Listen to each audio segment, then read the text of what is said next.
ওসমান তুমি মরো নাই, তুমি আমাদেরকে পাগল বানাই দিয়ে গেছো। ওসমান তুমি দেখে যাও, লক্ষ লক্ষ জনতা, তাওহীদি জনতা তোমার জন্য পাগল। আমরা ওসমান হাদির জন্য দোয়া করি, আমরা ওর সন্তান ওর স্ত্রীর জন্য দোয়া করি। ওর সন্তান মাত্র 8 মাস বয়স, গতকালকে যখন ওর কাছে নিয়ে আসছে সবাই বাবাকে দেখাবে ওসমান হাদিকে।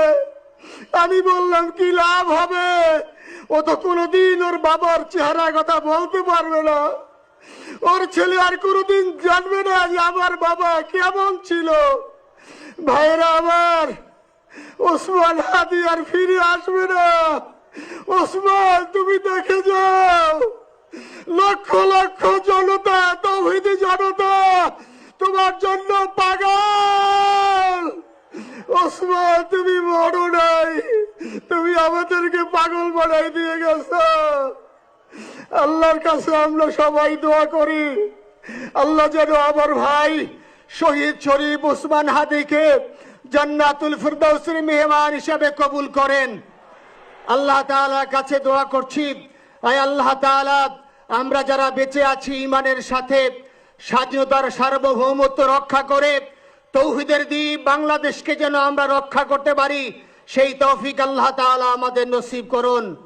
আপনাদের সবার কাছে দোয়া চাচ্ছি। আমার মেজো ভাই ওমর ফারুক সাথে ছিল,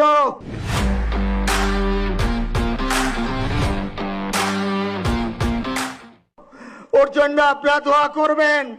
আমার ছোট বোন মাসুমা অ্যাবনর্মাল হয়ে গেছে, তাকে চিকিৎসা করাচ্ছি, ডাক্তাররা বলছে অনেক বেশি সমস্যা।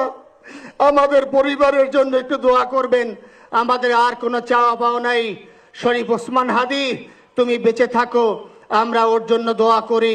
আল্লাহ তাআলা শরীফ ওসমান হাদিকে জান্নাতের সর্বোচ্চ মাকাম নসিব করুন, আমিন। আসসালামু আলাইকুম ওয়া রাহমাতুল্লাহি ওয়া বারাকাতুহু।